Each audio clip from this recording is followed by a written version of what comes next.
Assalamualaikum warahmatullahi wabarakatuh. Selamat pagi teman-teman semuanya.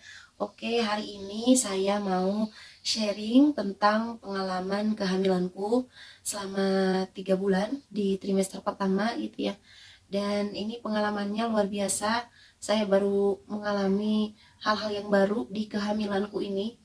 Sebetulnya saya sudah punya dua anak gitu ya. Yang pertama anak laki-laki, usianya sudah besar, 13 tahun. Anak keduaku usianya 10 tahun. Dan ini adalah kehamilanku yang ketiga. Dan ini sebetulnya adalah kehamilanku yang tidak saya rencanakan, karena memang tadinya mau hanya niat dua anak saja gitu ya. Jadi mengikuti program KB. Namun Allah berkata lain, mentakdirkan saya untuk mengalami kehamilan kembali gitu ya. Oke, jadi saya mau berbagi pengalaman, berbagi cerita, karena sewaktu saya hamil pun saya benar-benar membutuhkan banyak sekali informasi tentang kehamilan gitu ya, dengan kondisi berbagai gejala yang saya alami selama kehamilan di trimester pertama ini. Kehamilanku itu berlangsung hanya 3 bulan saja, dan itu pas banget usianya 3 bulan. Jadi HPHT ku tanggal 15 Desember, Januari, Februari, Maret. Jadi itu 3 bulan. Nah, pas di tanggal 15 Maret itu berakhir kehamilanku dengan tindakan kuret gitu ya. Nah, jadi pada awalnya 15 Desember sampai 15 Januari, kemudian itu adalah menunggu masa menstruasi. Kemudian pada tanggal 15 Februari, nah itu artinya sudah telat 1 bulan. Dari situ saya merasa kaget gitu ya, karena tidak biasanya saya telat haid. Dari situ tanggal 14 Februarinya saya tes pack, karena saya penasaran gitu ya, kenapa ini tidak haid. Nah, ternyata setelah dites pack itu hasilnya adalah positif. Dari situ saya kaget, dan saya dengan suami kaget lah ya, loh ini ternyata hamil gitu ya. Padahal kan memang kami tidak merencanakan untuk hamil kembali gitu. Tapi memang kondisinya saat itu kami belum sempat memasang KB gitu ya, karena memang pada tanggal 15 Februarinya itu muncul flek ya.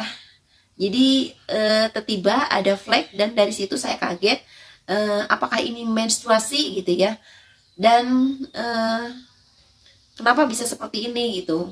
Pada akhirnya besoknya itu masih flek juga, dan akhirnya kita konsultasikan ke puskesmas, ke bidan terdekat gitu ya. Nah, dari situ kami konsultasikan ke bidan, katanya kalau di tes pack positif ini kemungkinan besarnya ya hamil, makanya harus banyak istirahat katanya. Nah, kemudian kami direkomendasikan untuk dirujuk ke dokter gitu ya, untuk di USG. Nah, kemudian kami dirujuk ke rumah sakit gitu ya, dan kami bisa datang ke dokternya tersebut adalah 1 minggu kemudiannya, karena sesuai dengan jadwal di surat rujukan, karena kami menggunakan BPJS gitu ya. Nah, seminggu kemudian kami datang ke dokter tersebut, kemudian kami USG. Nah, setelah di USG ternyata hasilnya masih belum terlihat. Jadi rahim di dalamnya itu kantungnya belum terlihat. Tapi kami melakukan tes pack lagi, itu masih positif. Dengan kondisi itu setiap hari mengalami flek ya, dan fleknya sedikit, sekitaran 3 tetes sampai 5 tetes, dengan warna darahnya itu adalah merah muda gitu ya. Dan kami konsultasikan kenapa ini flek, katanya ini wajar, kalau hamil memang suka ada sebagian ibu yang mengalami flek. Makanya kami direkomendasikan untuk istirahat gitu ya. Selama kehamilanku itu saya mengalami gejala gatal-gatal di seluruh tubuh. Jadi setelah saya cari informasi, ternyata memang gatal di semua badan itu terjadi karena ketidakseimbangan hormon HCG-nya gitu ya. Nah, itu saya kontrol pada tanggal 23 Februari gitu ya. Jadi seminggu dari setelah dites pack. Jadi usia saya waktu itu adalah 9 minggu. Kami direkomendasikan untuk kontrol lagi ke dokter tersebut ya di salah satu rumah sakit di Tasikmalaya gitu ya. Itu 2 minggu kemudian.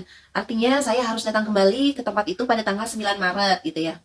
Nah, setelah saya datang untuk kontrol, kemudian saya lakukan USG kembali, dan ternyata hasilnya adalah kantung rahimnya sudah terlihat, namun masih kecil gitu ya. Nah, dalam hal ini dengan kondisi waktu itu saya masih mengalami flek gitu ya, jadi setiap hari saya mengalami flek gitu.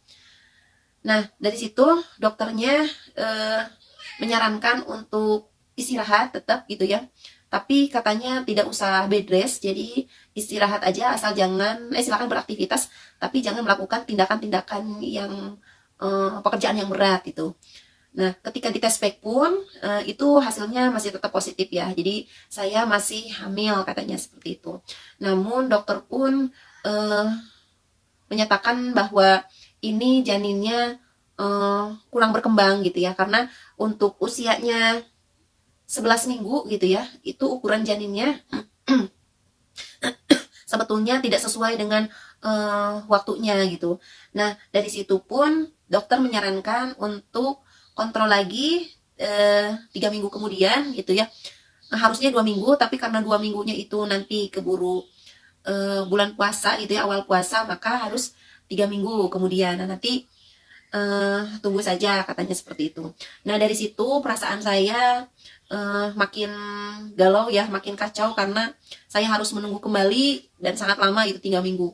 Dengan kondisi saat itu saya mengalami flek pendarahan yang makin kesini tuh makin banyak gitu ya, si jumlah darahnya yang tapi biasanya fleknya itu sehari 2 kali, kadang siang, kadang pagi-pagi gitu ya. Dan yang bikin anehnya itu ketika saya bed rest pun, ketika saya istirahat pun, itu darahnya tetap keluar gitu. Jadi itu yang membuat saya tidak tenang gitu ya ketika menjalani kehamilan.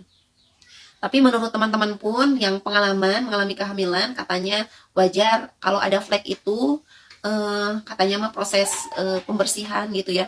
Jadi memang ada beberapa ibu hamil yang kondisinya ketika hamil tuh mengalami flek, bahkan selama kehamilannya pun ada yang mengalami flek. Cuma yang saya alami, saya merasa galau, merasa tidak tenang, karena memang flek yang saya keluarkan itu bukan hanya sekedar coklat atau merah pink yang sedikit gitu ya, tapi ini jumlahnya lumayan banyak, kadang satu pembalut gitu ya.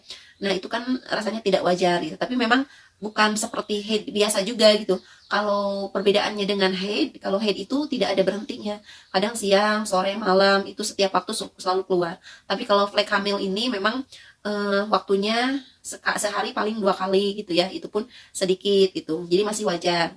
Nah, saya masih berpikir positif sampai saat itu gitu ya. Nah, kemudian selama masa menunggu itu saya benar-benar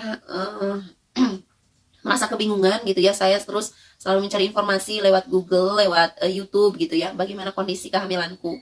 Karena di satu sisi saya juga punya keinginan gitu ya untuk menjaga kehamilanku supaya tetap sehat, supaya tetap uh, apa ya, kehamilanku tuh baik-baik saja gitu. Karena ini amanat loh dari Tuhan gitu ya, saya harus benar-benar menjaganya gitu. Dan itu selama 1 minggu itu dari 9 Maret gitu ya, saya mengalami flek pendarahan yang lebih banyak lagi. Dan itu entah kenapa, mungkin karena salah satunya kecapean juga gitu ya, karena aktivitas saya memang tidak bisa eh, apa ya, tidak dilakukan gitu, karena memang ada beberapa hal yang harus saya lakukan. Saya punya pekerjaan, saya berprofesi sebagai guru, jadi otomatis saya harus bolak-balik ke sekolah gitu ya, dengan berbagai pekerjaan. Tapi memang saya sudah mengurangi pekerjaan-pekerjaan yang berat gitu. Kemudian naik motor juga saya sudah kurangi gitu. Selama 1 minggu, selama kehamilan itu saya selalu diantar jemput oleh suami, jadi tidak pernah naik motor sendiri. Nah, pada tepat 1 minggu itu pada tanggal 15 Maret gitu ya, saya mengalami mules gitu ya, yang tadinya kecil mulesnya, itu dari jam 12 siang sampai maghrib itu gitu ya. Dan saat itu saya mengalami pendarahan yang lumayan banyak, yang menghabiskan sekitar 3 pembalut lah dalam waktu 6 jam. Nah, setelah dari maghrib saya semakin mules gitu ya. Kemudian suamiku mengajak ke bidan untuk periksa, tapi menurutku ini saya lebih baik istirahat di rumah gitu ya. Saya tidak ingin kemana-mana. Sampai jam setengah 10 malam itu mulesnya tidak tertahankan dan hampir sulit berjalan gitu ya. Waktu itu saya bolak-balik toilet karena memang pengen pipis juga. Nah dari situ pipis yang saya keluarkan itu disertai dengan serpihan-serpihan darah yang merah banget gitu ya. Dari situ saya kaget lah, ini kenapa banyak yang keluar gitu ya.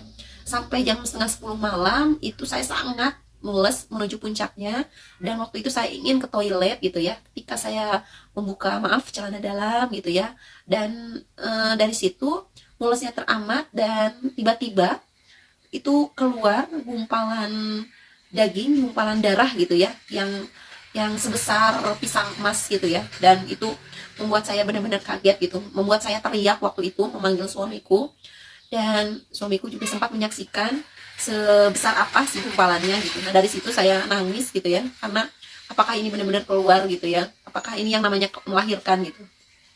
Saya benar-benar merasakan hal yang sangat sedih gitu ya dari situ. Nah setelah itu, setelah keluar si gumpalan dagingnya, ketika saya keluar dari toilet itu rasanya tidak ada mules sama sekali gitu ya. Saya tidak merasakan sakit lagi gitu. Saya benar-benar merasa plong gitu ya. Kemudian saya kembali ke kamar dan saya berbicara dengan suami, berdiskusi ini gimana, apakah harus sekarang ke bidan atau gimana. Pada akhirnya kita berdiskusi dan kita memutuskan untuk kembali ke dokter, kembali ke bidan itu besok pagi gitu ya. Karena memang kejadian ini sudah sebetulnya diprediksi oleh dokter sebelumnya yang waktu itu saya kontrol, katanya mungkin kalau nanti ada pendarahan segera aja langsung ke UGD gitu. Jadi sebetulnya dokter seperti sudah memprediksi bahwa keadaannya akan mengalami pendarahan yang hebat gitu. Tapi dokter memang tidak mengucapkan itu gitu ya, mungkin karena takut menyakiti saya sebagai ibu hamil gitu. Hanya menyarankan untuk istirahat saja.